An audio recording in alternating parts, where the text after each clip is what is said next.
नमस्कार मंडळी, स्वागत आहे तुमचं आपल्या सगळ्याच प्लॅटफॉर्म्सवरती. मंडळी, छत्रपती धर्मवीर छत्रपती संभाजीराजे शौर्य प्रतिष्ठान आणि या प्रतिष्ठानच्या अंतर्गत सामाजिक कार्य करणारे बाळराजे आवारे पाटील यांनी EVMच्या संदर्भाने एक नारा दिला. EVM हटवा, लोकतंत्र वाचवा. जाणून घेऊयात त्यांच्याकडनं काय आहेत त्यांच्या प्रतिक्रिया. दादा, काय सांगाल? EVM हटवा असा नारा तुम्ही सध्या देता. आम्ही EVM हटाव लोकतंत्र बचाव हा जो नारा दिला आहे हा लोकशाही टिकवण्यासाठी दिलेला आहे.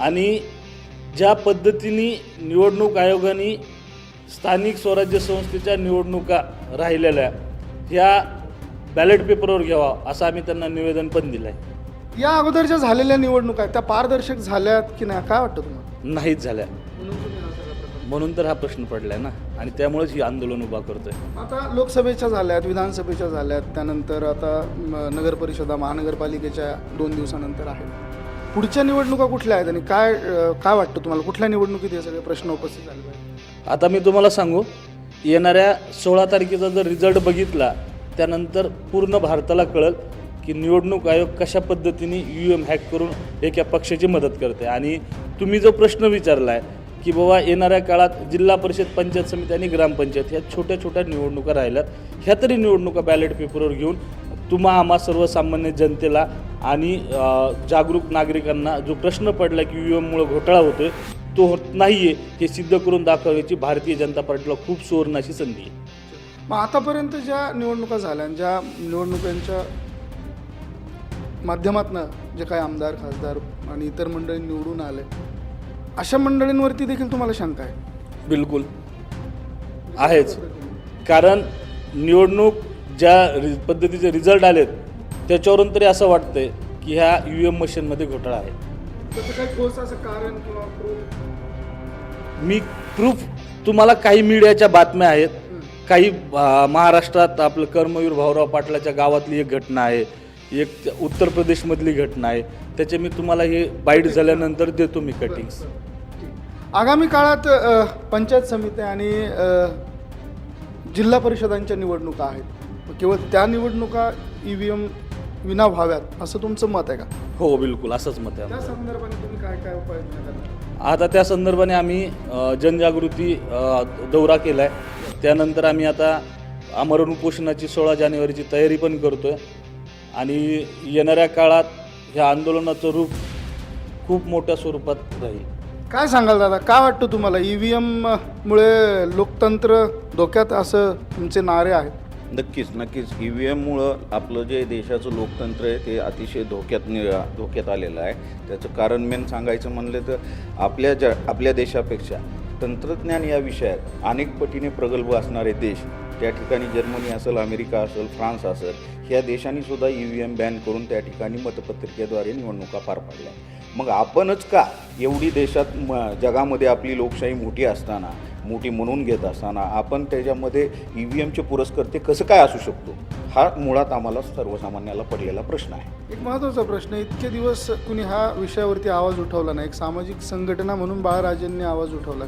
त्या दृष्टीने तुम्ही कशा पद्धतीने बघता या गोष्टी? नक्कीच हा जनभावना ज्या आहेत त्या दाबल्या गेलेल्या होत्या. सगळं पुन्हा अनेक पक्षांनी निवेदन दिले होते यापूर्वी, पण त्या ठिकाणी ह्यांचा राजकीय अजेंडा होता तो, किंवा त्यांच्यापुरतं ते होतं स्वार्थापोटी. पण ज्यावेळेस मतदारांमध्येही आतापर्यंतचे जेवढे निवडणूक निकाल लागलेत त्यामध्ये पराभूत उमेदवार आणि त्या पराभूत उमेदवारांना ज्या लोकांनी मतदान केलं त्या मतदारामध्ये या EVMबाबत शंका होती, अनेक प्रश्न निर्माण केले होते.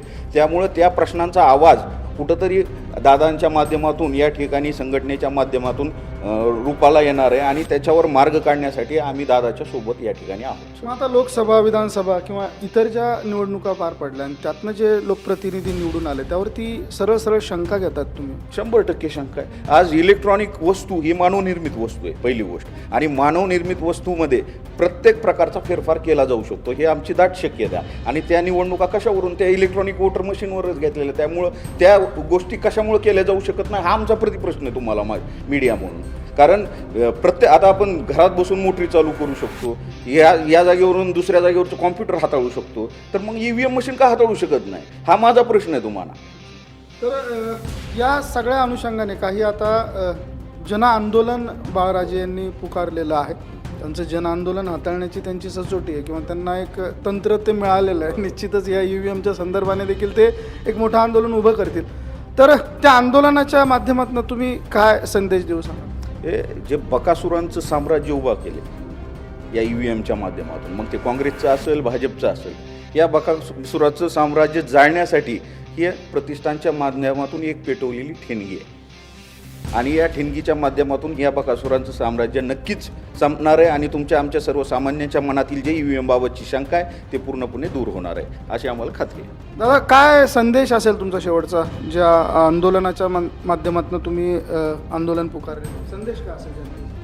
जनतेस एवढंच आव्हान आहे की आपल्या लोकशाहीसाठी तुम्ही सगळेजण आमच्यासोबत या आंदोलनात सामील व्हा आणि प्रस्थापितांच्या विरोधात जे विस्थापित लोक आवाज उठवत आहे त्यांच्यासाठी तरी तुम्ही आज उभा राहा, कारण भविष्यात कुणीही तुमच्या बाजूनी लढण्यासाठी शिल्लक राहणार नाही.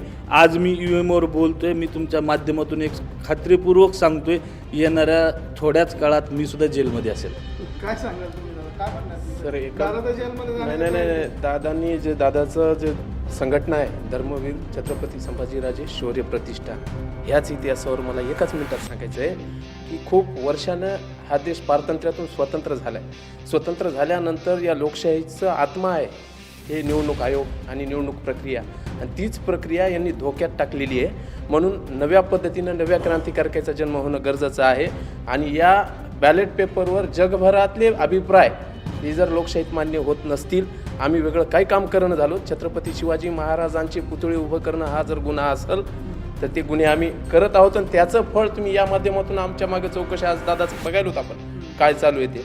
ही आधुनिक 1.5 वर्षापूर्वी स्मारक उभं केलं आणि त्याचा गुन्हा आता नोंद होतो. हो ना, मग ते आज नवीन स्मारक उभे होऊन एक पहिलेपासूनचा इतिहास यांचा मनुवाद्याचा इतिहास हा हिंदुत्वाचा नाही हे खोटं पेरतात. हा हिंदुत्वाची ते सरकार नाही, हे मनुवादी सरकार आहे. यांनी त्याही काळात महात्मा फुलेला शिवाजी महाराजाचा म्हणजे जे समाधीस्थळ शोधू दिलं नाही, लातेनं फुलं उधळणारे लोक आहेत, आज सत्तेत बसलेत, गल्ली ते दिली. आजच्या तारखेतलं सांगतो, संत तुकाराम महाराजांचा इतिहास आजच्या पेपरला आलेला विषय, इतिहासातून तुकाराम महाराज तुम्ही वगळतात, कशाचं घोतक आहे हे मनुवाद आज सत्तेत बसलेलं आहे. भविष्यात सामान्य जनतेला आपल्या माध्यमातून मला सांगायचं आहे की नव्या क्रांतीची गरज आहे, त्याचं पहिलं पाऊल बाळराजे दादाच्या माध्यमातून पडलेलं आहे. सगळ्यांनी साथ द्यावी एवढीच अपेक्षा. आंदोलनात्मक पवित्रा त्यांनी आत्ता घेतलाय. त्यांचं आंदोलन म्हणजे चांगले त्या आंदोलनाला घाबरून असतात. काय सांगाल? आंदोलन पर्यायच नाही ना, कुठंच सभागृहात काहीच राहिलं नाही, विरोधक नावाचा विषयच राहिला नाही. सगळे शत्रू पक्षाचे माणसं पक्षात घेणं किंवा त्यांच्या मागे काही ससेमेरा चौकशीचं लावून विषय दाबून ठेवणं सुरू आहे. मग सामान्य माणसाचा आवाज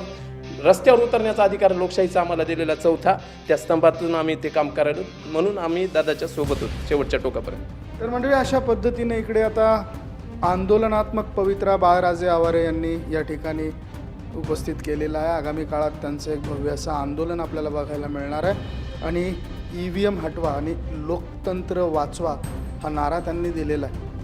आतापर्यंत झालेल्या निवडणुकांमध्ये जे लोकप्रतिनिधी निवडून आलेत त्यांच्यावरती देखील त्यांनी शंका उपस्थित केली. या संदर्भाने नेक्स्ट अपडेट आम्ही तुम्हाला देत राहणारच आहोत. तत्पूर्वी हा व्हिडिओ तुम्हाला आवडला असेल आणि तुम्हाला देखील EVMवरती शंका असेल तर हा व्हिडिओ शेअर जरूर करा. बघत राहा मराठी एक्सप्रेस आणि आपले सगळेच प्लॅटफॉर्म्स. धन्यवाद.